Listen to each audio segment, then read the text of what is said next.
sa pagpasok ng malaking swerte sa mag-asawa, mayroon ding mga dagok na darating sa kanilang buhay. Bakit naman hindi mo sinabi sa akin may anak ka, ha? Daddy, dalawa pa! Mami, natakot ako eh. Natakot ako na baka iwanan mo ako. Tapos ano? Kagaya ng mga naanakan mo?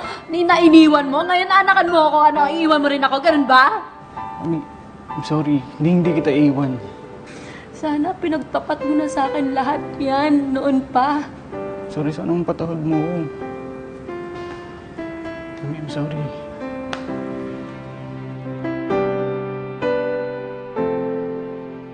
Ang ayoko kasi sa lahat yung nang iiwan ng anak. Kasi ginawa yun sa akin ng tatay ko.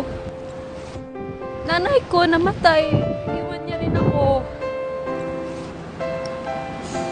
Tapos malalaman ko ganun yung asawa ko. Ibig sabihin ba, ayaw mo na kay Mariano dahil sa mga nakaraan niyan?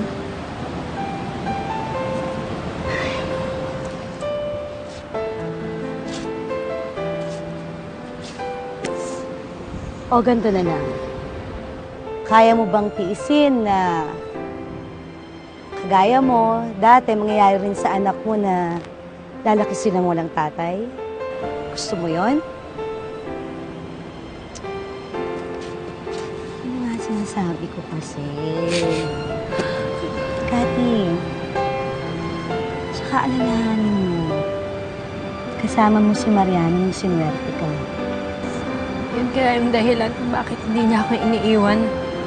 Hindi porke nangyari sa nanay mo na iniwan siya ng tatay mo. Mangyayari rin sa'yo, iwan ka ni Mariano. Hindi. At sa pagkakakilala ko naman kasi kay Mariano, mabait siya. Hindi ka niya iiwan at sa tingin ko, hindi lang pera ang habol niya. Kasi di ba nga, minahal ka na niya, naging kayo na, bago pa man dumating yung swerte sa buhay mo. Eh, huwag ka masyadong umiyak.